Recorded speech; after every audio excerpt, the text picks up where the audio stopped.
Influence plays a major role in the development of our philosophy. How we think, how we speak, the formulation of ideas, the things we weigh concerning values. All of this is so important. What we know, the mind, thinking, processing ideas and information. Ideas are simply information taking form. Now we do something very important with what we know. We weigh it. We put it on our mental scales and we weigh it.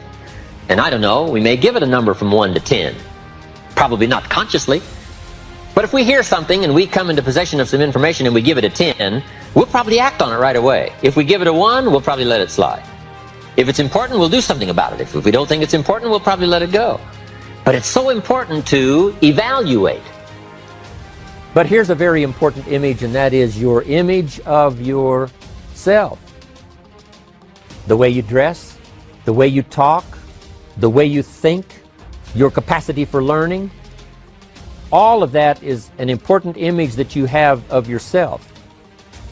The image that you have that if it needs to be learned, you could learn it. If there's a book that needs to be mastered, you could master it. If there's a skill that needs to be learned, why couldn't you get busy now and learn that skill? That kind of self-image, that I am continually trying my best to be the best I can. Because one of the most important places you have to look is into the future, yes. You got to look into the past, yes. You've got to look around, yes. But one of the most important places you have to look is in the mirror. You know, how I appear to other people, that's important. But how I appear to myself is the ultimate importance. Your philosophy, your attitude, and then your ability to take action. All of that we call the process of life change, miracle working. Consistent self-discipline. Set up a discipline when the emotions are high and the idea is strong and clear and powerful. That's the time to set up the discipline. Somebody talks about good health and you're stirred. Say, right, I need to get a book on nutrition. Get the book before the idea passes and before the emotion gets cold. Go for the book. Start the library. Start the process. Fall on the floor. Do some push-ups. Action. Got to take action. Otherwise, the wisdom is wasted. Otherwise, the emotion soon passes. Unless you put it into a disciplined activity. Capture it. Disciplines is called how to capture the emotion and how to capture the wisdom and translate it into equity. Disciplines. You start walking around the block, it'll inspire you to get an apple. Get an apple, it'll inspire you to get a book. Get a book, it'll inspire you to get a journal. Get a journal, it'll inspire you to grow, develop some skills. All disciplines affect each other. When you become 18, when you move out of the house, when you're an adult, you have to parent yourself. Unless you understand that you've got to parent yourself. You got to push yourself. You're not going to make your dreams come true. What's stopping you? Are you too tired? Didn't get enough sleep? Don't have enough energy? Don't have enough time? Is that what's stopping you right now? Don't have enough money? Is that the thing? Or is the thing that's stopping you? Nobody, you know, has actually created success without working their face off. It doesn't exist. So you can sit and talk about luck. And you can sit and talk about this, that, or the other thing. But I promise you, the only controllable thing you have is your work ethic. Excuses sound best to the person that's making them up. Stop feeling sorry for yourself. I have some millionaire friends who keep working 10 to 12 hours a day, making more millions. And it's not because they need the money.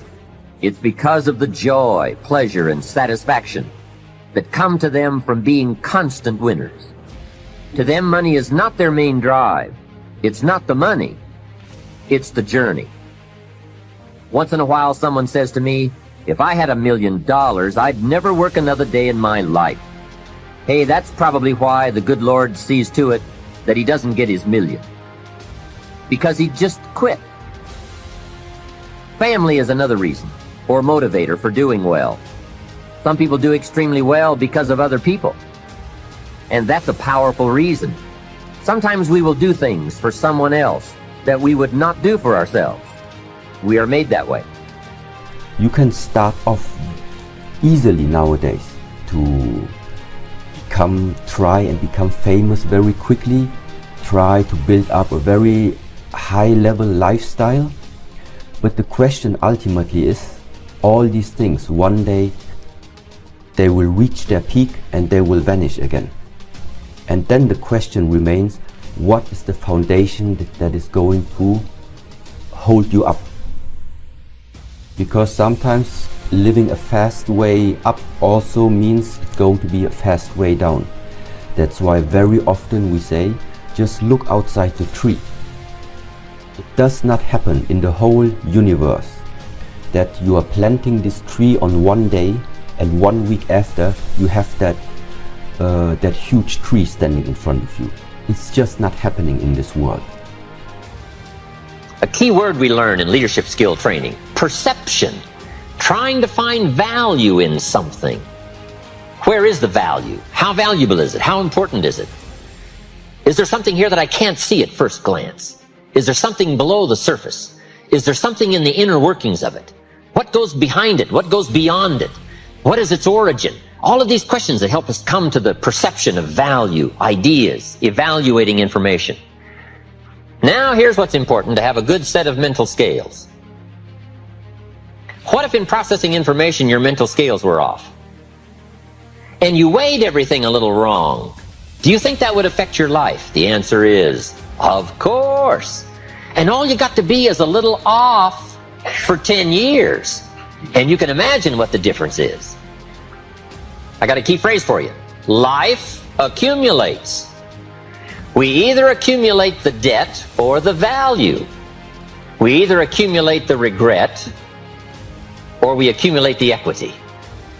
Setting goals is a very important part of our life's process.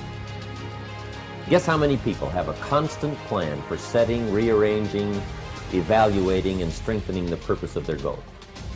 The answer is very few. In fact, if you will do this, you will become among the few who do, that become the envy of all who watch.